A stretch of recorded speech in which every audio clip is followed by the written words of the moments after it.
اپنی اپنی صحت و سلامتی کے لیے، مجلس عزا کی قبولیت کے لیے، اپنے اپنے مریضوں کی شفا یابی کے لیے، اپنی اپنی حاجات کی برآوری کے لیے مل کر بلند تر صلوات۔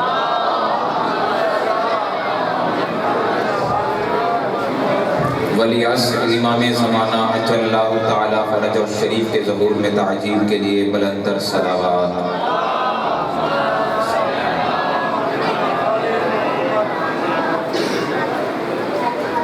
اعوذ باللہ السمیع العلیم من الشیطان اللعین الرجیم، بسم اللہ الرحمن الرحیم، الحمدللہ الذی لا یبلغ مدحتہ القائلون ولا یحصی نعماءہ العادون ولا یؤدی حقہ المجتہدون، الذی لا یدرکہ بعد الہمم ولا ینالہ غوث الفطن، الذی لیس لصفتہ حد محدود ولا نعت موجود ولا وقت محدود ولا اجل ممدود، فطر الخلائق بقدرته ونشر الرياح برحمته، ثم الصلاة والسلام والتحية والإكرام على أفضل الموجودات الرسول المسدد والمصطفى الأمجد المحمود الأحمد، أعني أبا القاسم محمد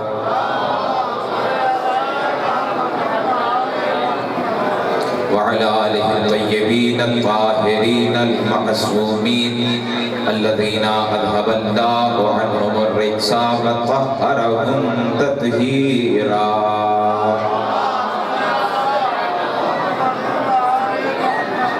ولعنة الله على أعدائهم أجمعين من يوم عداوتهم إلى قيام يوم الدين، أما بعد فقد قال رسول الله صلى الله عليه وآله وسلم إني تارك فيكم الثقلين كتاب الله وعترتي أهل بيتي ما إن تمسكتم بهما لن تضلوا بعدي أبدا۔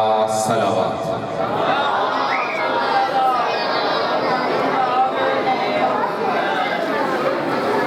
سامعین ذی وقار، حدیث ثقلین رسول اکرم صلی اللہ علیہ وآلہ وسلم کی متواتر احادیث میں سے ایک حدیث آپ کے سامنے تلاوت کرنے کا شرف حاصل کیا، اور متواتر تواتر سے حاصل شدہ حدیث اس حدیث کو کہتے ہیں جس حدیث میں شک کی گنجائش نہیں ہوتی، جس حدیث میں گنجائش کی حد نہ ہو اسے تواتر کی حد تک پہنچی ہوئی حدیث کہتے ہیں۔ اور حدیث ثقلین متواتر احادیث میں سے ایک حدیث ہے کہ جس میں کوئی شک نہیں کر سکتا، اور اس حدیث میں رسول اللہ ارشاد فرماتے ہیں انی تارک فیکم الثقلین کتاب اللہ وعترتی اہل بیتی ما ان تمسکتم بہما لن تضلوا بعدی ابدا، کہ دیکھو میں تمہارے درمیان دو ایسی چیزیں چھوڑ کے جا رہا ہوں، اگر ان دونوں کو تھام لیا تو قیامت تک گمراہ نہ ہوگے۔ پہلی کو قرآن کہتے ہیں، دوسری کو اہل بیت کہتے ہیں۔ پہلی کو قرآن کہتے ہیں، دوسری کو اہل بیت کہتے ہیں۔ آج چاہتا ہوں اس حدیث کا تجزیہ کیا جائے، اس حدیث کا تجزیہ کیا جائے۔ رسول اکرم ارشاد فرماتے ہیں انی تارک فیکم الثقلین کتاب اللہ، میں تمہارے درمیان جو چیزیں چھوڑ کے جا رہا ہوں اس میں سے پہلی کتاب خدا ہے۔ کیا ہے؟ کتاب اللہ۔ الفاظ ہیں کتاب اللہ۔ یا رسول اللہ آپ قرآن بھی تو کہہ سکتے تھے، آپ قرآن بھی تو کہہ سکتے تھے، پہلی کو قرآن کہتے ہیں دوسری کو اہل بیت، لیکن نہیں، قرآن نہیں کہا کتاب خدا چھوڑ کے جا رہا ہوں۔ آئیے دیکھتے ہیں قرآن کسے کہتے ہیں، کتاب کسے کہتے ہیں۔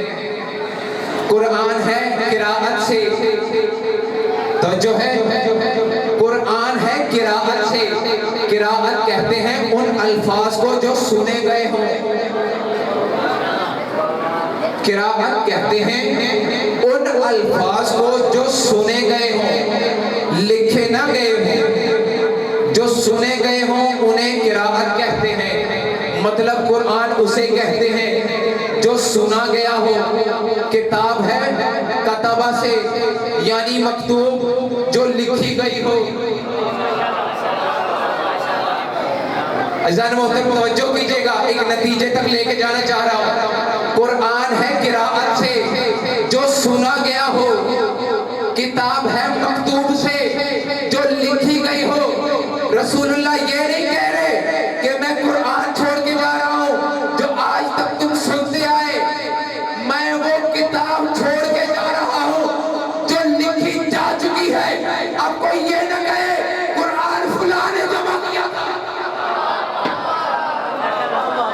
ارے قرآن فلاں نے جمع کیا، کوئی یہ نہ کہے رسول کہہ گئے میں کتاب خدا چھوڑ کے جا رہا ہوں۔ پتہ چلا کوئی کتاب تھی جو لکھی ہوئی تھی، اگر نہ لکھی ہوتی کوئی اٹھ کے کہہ دیتا یا رسول اللہ پہلے کتاب تو دکھائیے۔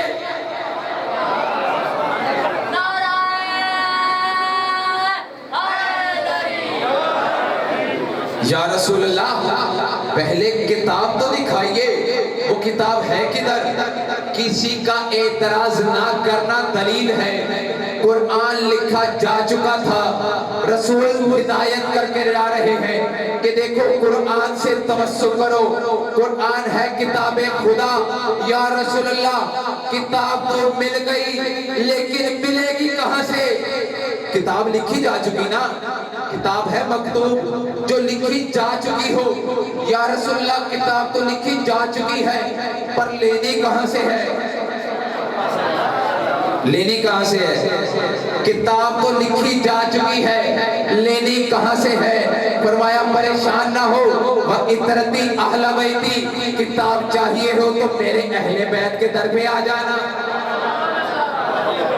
ایک دفعہ درود بھیجیے نا محمد والے۔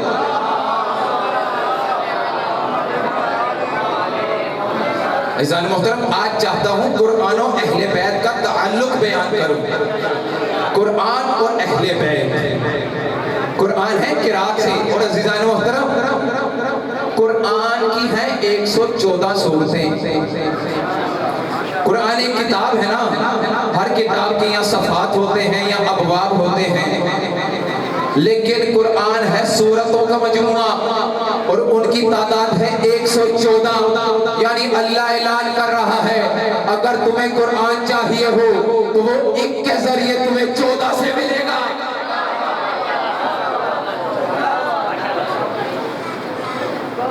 جب بھی کوئی کتاب لکھی جا رہی ہو اس کا ایک طریقہ کار ہوتا ہے، ہمیشہ ذرا محترم آج بھی وہ طریقہ کار رائج ہے اور قدیمی زمانے سے آج تک چل رہا ہے۔ کیا ہے وہ طریقہ کار؟ جب کوئی کتاب لکھی جاتی ہے اس کے شروع میں دیباچہ لکھا جاتا ہے، مقدمہ، انگلش میں کہتے ہیں پریفیس۔ انگلش میں کیا کہتے ہیں؟ پریفیس۔ پڑھے لکھے حضرات موجود ہیں، اردو میں کہتے ہیں مقدمہ۔ بہت توجہ کا طالب، اردو میں کیا کہتے ہیں؟ مقدمہ۔ مقدمہ بتاتا ہے کتاب میں کیا کیا ہے۔ مقدمہ کیا بتاتا ہے؟ کتاب میں کیا کیا ملے گا وہ مقدمے میں لکھ دیا جاتا ہے۔ اب قرآن ہے کتاب، یا رسول اللہ اس کا مقدمہ لکھیے۔ یا رسول اللہ قرآن ہے کتاب، اس کا مقدمہ لکھیے جس سے پتہ چلے اس قرآن میں ہے کیا۔ رسول نے بھی مقدمہ لکھ دیا۔ رسول نے مقدمے کے طور پر پوری 114 سورتوں میں سے پہلی سورت سورہ حمد لکھ دی۔ سورہ حمد کو مقدمے کے طور پہ لکھ دیا کہ دیکھو جسے پتہ کرنا ہو کہ قرآن میں کیا کیا بات ہے وہ سورہ حمد کو دیکھ لے۔ اسے پتہ چل جائے گا قرآن میں ہے کیا کیا۔ اور سنا علی ابن ابی طالب نے کہا تھا کہ دیکھو جسے جاننا ہو اللہ نے قرآن میں کیا کیا رکھا ہے وہ سورہ حمد کو دیکھ لے، جسے دیکھنا ہو سورہ حمد میں کیا لکھا وہ بسم اللہ کو دیکھ لے، جسے دیکھنا ہو بسم اللہ میں کیا ہے وہ بسم اللہ کی با کو دیکھ لے، جسے دیکھنا ہو بسم اللہ کی با میں کیا لکھا ہے وہ با کے نقطے کو دیکھ لے۔ مطلب پورے قرآن کا علم دیکھنا ہو تو بسم اللہ کے با کے نقطے کو دیکھ لے۔ علی حیدر کرار فرماتے ہیں وَعَلَى النُّقْطَةُ الَّتِي تَحْتَ الْبَاءِ، دیکھو قرآن کی بسم اللہ کے نیچے با کا جو نقطہ ہے علی حیدر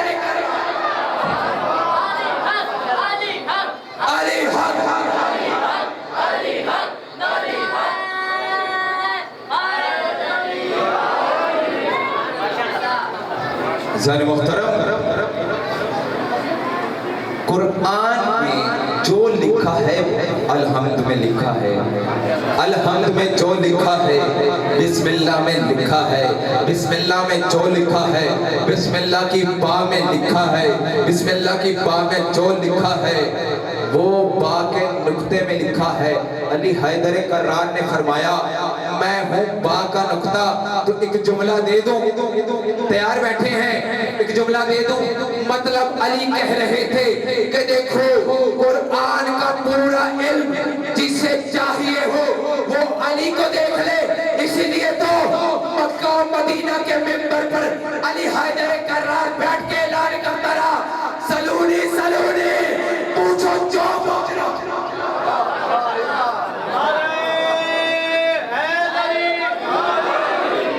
پوچھو جو پوچھنا چاہتے ہو، سلونی سلونی قبل ان تفقدونی، علی حیدر کرار سے پوچھ لو، جو پوچھ سکتے ہو پوچھ لو، جو پوچھ سکتے ہو پوچھ لو، علی حیدر کرار سے پوچھ لو۔ عزیزان محترم، علی حیدر کرار اہل بیت اور قرآن اور اہل بیت کا تعلق بڑا عجیب ہے۔ عبداللہ ابن عباس روایت کرتے ہیں کہ ہم مسجد نبوی میں تشریف فرما تھے، مغربین کی نماز سے فارغ ہوئے، میں نے علی سے گزارش کی یا علی آج مجھے سورہ حمد کی تفسیر لکھوائیے۔ جو متوجہ ہیں ایک مرتبہ مل کر بلند سلام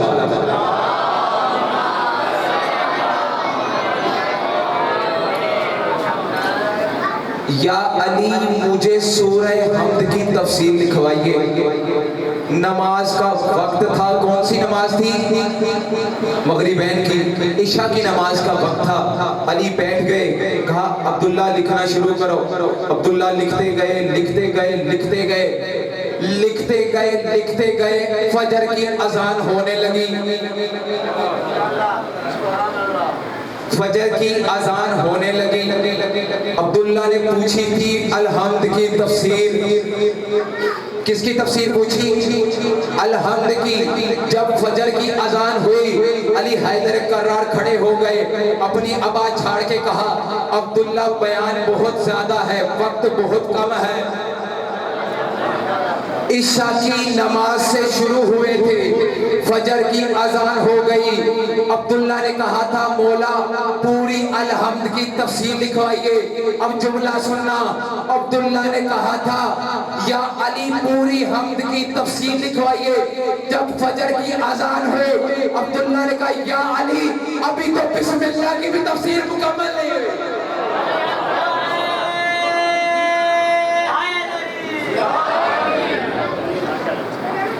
یا علی ابھی تو بسم اللہ کی بھی تفسیر مکمل نہیں ہوئی۔ علی حیدر کرار نے کہا دیکھو اگر تم علی کی لکھی ہوئی تفسیر اونٹوں پہ لاد دو، جملہ سننا، اگر تم علی کی لکھوائی ہوئی تفسیر اونٹوں پہ لاد دو تو الحمد تو کیا 70 اونٹ بھر جائیں گے، ابھی فقط بسم اللہ کی تفسیر لکھی جائے۔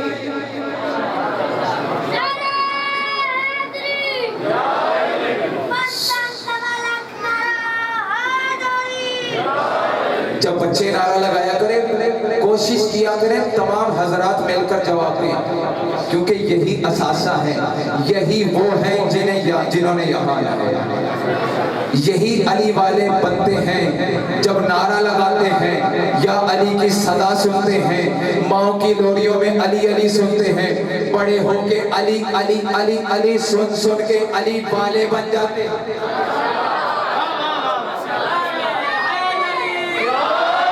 مل کر نعرہ حیدری، صدا سلام علیکم، مل کے یا جزاک اللہ، سلامت رہے۔ نعرہ تکبیر، نعرہ رسالت، نعرہ حیدری۔ علی اور قرآن پڑھ رہے ہیں، قرآن اور اہل بیت کیا تعلق ہے؟ رسول نے فرمایا انی تارک فیکم الثقلین کتاب اللہ و عترتی اہل بیتی، دیکھو میں تمہارے درمیان دو چیزیں چھوڑ کے جا رہا ہوں، ایک اللہ کی کتاب ہے، پتہ چل گیا نا کتاب خدا میں اور قرآن میں کتنا فرق ہے، ایک اللہ کی کتاب ہے، دوسری میری عطرت اہل بیت ہے۔ عزیزان محترم ایک سوال کروں آپ سے، ایک سوال کروں، تیار ہیں؟ رسول نے کہا دوسری میری عطرت اہل بیت ہے، بتاؤ اگر رسول کہتے تھے دوسری میری اہل بیت ہے سمجھ نہ آ جاتی؟ رسول نے کیوں کہا میری عطرت ہے؟ رسول نے یہ نہیں کہا میرے اہل بیت ہیں، رسول نے کہا میری عطرت اہل بیت ہے۔ متوجہ ہیں تو بیان کروں، اہل بیت کسے کہتے ہیں، عطرت کسے کہتے ہیں؟ عربی کی ایک ڈکشنری کی کتاب ہے لسان العرب، 18 جلدوں پہ مشتمل ہے، اس میں جا کے دیکھ لیجئے گا اہل بیت کسے کہتے ہیں اور عطرت کسے کہتے ہیں۔ اہل بیت کہتے ہیں گھر والوں کو، اہل بیت کہتے ہیں گھر والوں کو، رشتہ داروں کو، عطرت کہتے ہیں اخص و اقربائہ، سب گھر والے نہیں، سب سے خاص گھر والے، سب گھر والے نہیں، سب سے خاص گھر والے۔ میں اپنے پورا ٹائم پڑھوں گا، سب گھر والے نہیں، سب سے خاص گھر والے، سب گھر والے نہیں، سب سے خاص گھر والے، سب گھر والے نہیں، سب سے خاص گھر والے۔ مطلب رسول اللہ کہہ رہے ہیں کہ دیکھو تمہیں ہدایت ملے گی، ہدایت لینے کے لیے میرے ہر رشتہ دار کے گھر پہ نہیں آ جانا، ہر رشتہ دار ہدایت نہیں دیتا، دیکھنا جو میرا سب سے خاص ہے اور اس کا اور قرآن کا چولی دامن کا ساتھ ہے اس کے در پہ آ جانا۔ یا رسول اللہ خود بتا دیجئے وہ کون ہے جس کا قرآن کا اور اس کا ہمیشگی کا ساتھ ہے؟ رسول اللہ نے فرمایا علی مال قرآن والقرآن مانی، علی قرآن کے ساتھ ہے، قرآن علی۔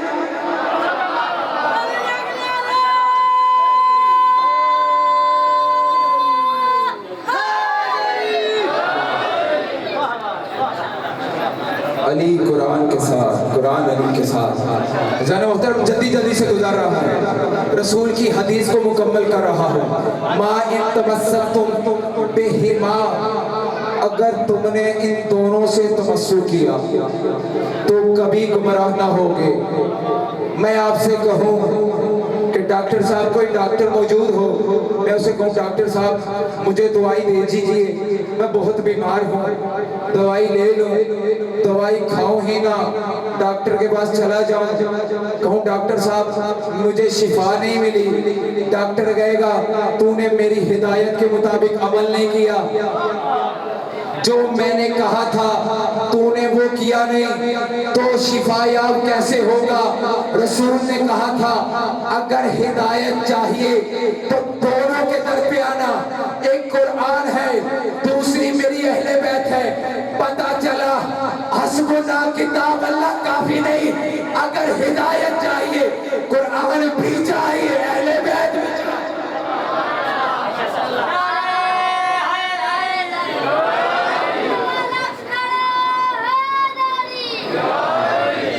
قرآن بھی چاہیے، اہل بیت بھی چاہیے۔ زن محترم چھوڑا ہوں، بڑی گفتگو چھوڑ دی، قرآن اور اہل بیت کا ساتھ ہے نا۔ اب دیکھیے ضروری ہے قرآن میں جو صفات ہوں، چونکہ برابری کا رشتہ ہے نا، برابری کا رشتہ ہے، تو جو قرآن میں صفات ہوں وہی صفات ہوں اہل بیت میں، جو صفات ہوں قرآن میں وہی صفات ہوں اہل بیت میں۔ سنو گے قرآن کی صفات، پہلی صفت بسم اللہ الرحمن الرحیم، الف لام میم، ذالک الکتاب لا ریب فیہ، یہ وہ کتاب ہے جس میں کوئی شک نہیں ہے، یہ وہ کتاب ہے جس میں کوئی شک نہیں ہے۔ جب کتاب میں کوئی شک نہیں کرتا، اہل بیت میں کیوں شک کرتے ہو؟ جلدی سے گزر رہا ہوں۔ دوسری صفت قرآن کی صفت ہے لا یمسہ الا المطہرون، قرآن کو چھو نہیں سکتا سوائے ان لوگوں کے جو خود صاف ستھرے ہوں، پاکیزہ لوگوں کے سوا کوئی قرآن کو چھو نہیں سکتا۔ مطلب اگر قرآن کو چھونا ہو، جسمانی طہارت شرط ہے، میں نے کہا جو قرآن میں شرائط ہیں وہی شرائط ہے اہل بیت میں، قرآن کی شرط ہے پاکیزہ لوگوں کے سوا اسے کوئی چھو نہیں سکتا۔ تو جملہ سننا، قرآن کو چھونے کے لیے جسم کی طہارت شرط ہے، اہل بیت کو ماننے کے لیے نسل کی طہارت کی شرط۔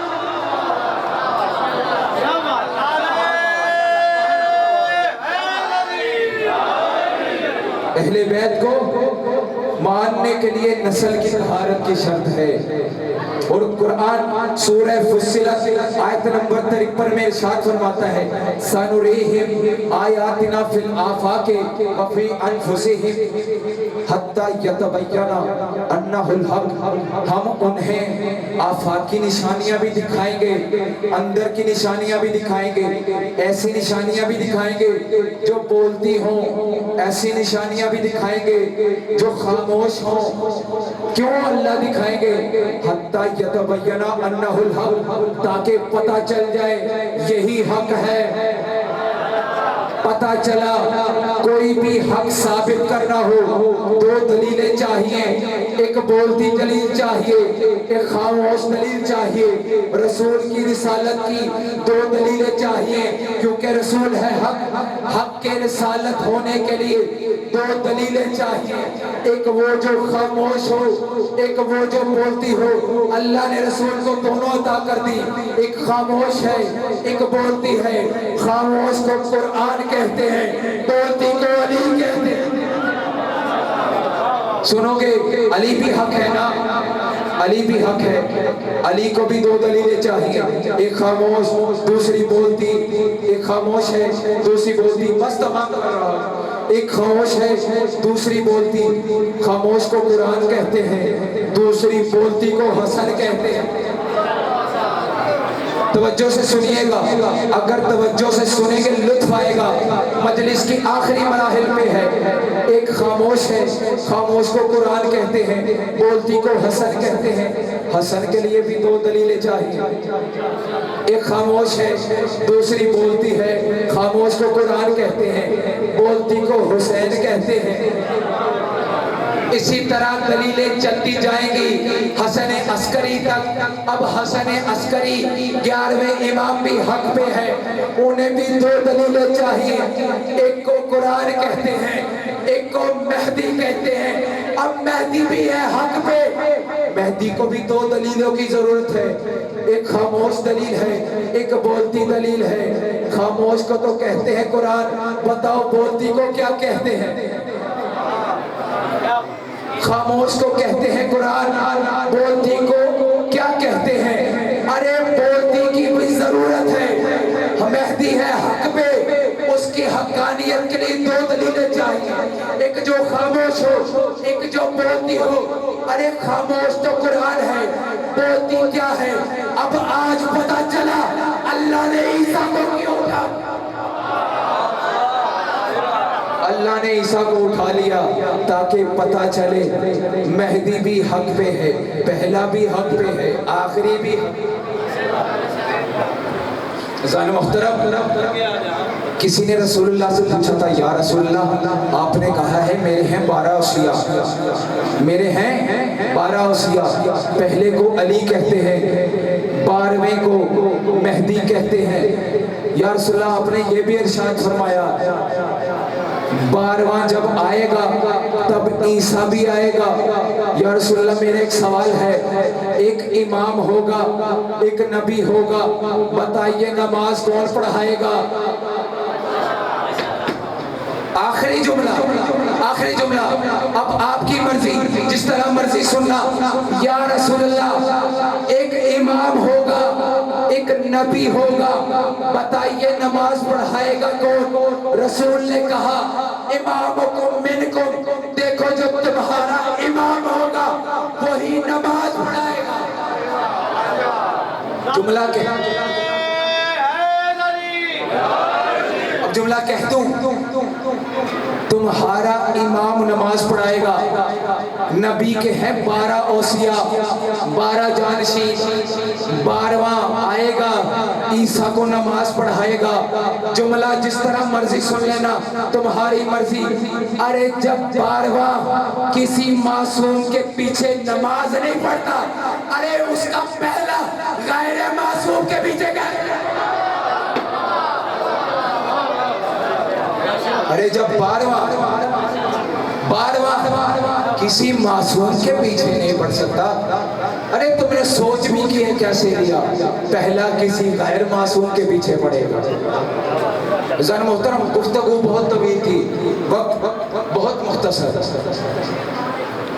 جانتے ہیں نا قرآن اور اہل بیت کا تعلق بڑا ہے، ہمیشہ قرآن نے اہل بیت کا ساتھ دیا، اہل بیت نے قرآن کا ساتھ دیا، حتیٰ کہ یہ ساتھ اس قدر تھا نا، اگر کسی جنگ میں نیزے پہ قرآن اٹھایا گیا تھا نا تو کربلا میں ایک ناطق کے قرآن نیزے پہ اٹھا تھا۔ اگر کسی قرآن کو میدان کی تپتی ریت پہ پھرایا گیا تھا نا تو کربلا میں بھی ایک کٹی ہوئی گردن جسے ناطق قرآن کہتے ہیں کبھی کسی بازار میں لے جایا گیا تھا، کبھی کسی دربار میں۔ ذرا محترم، آج جانتے ہیں نا چوتھے امام کی شہادت کا دن ہے۔ 2 جملے پڑھوں گا چونکہ تمام مسائل ذاکر صاحب پڑھیں گے۔ جانتے ہیں ہر امام کی امامت طلوع تب ہوتی ہے جب پچھلی ہدایت کا چراغ گل ہو جاتا ہے۔ علی کی امامت تب شروع ہوئی تھی جب شمع رسالت بجھ گئی۔ حسن کی امامت تب شروع ہوئی تھی جب زینب کریا کر رہی تھی، علی کی شہادت ہو گئی تھی۔ حسین کی امامت تب شروع ہوئی تھی جب حسن کے جنازے پہ تیر لگے تھے، لیکن ہائے سید سجاد، یہ وہ امام ہے جس کی امامت کی پہلی شام کو شام غریبہ کہا،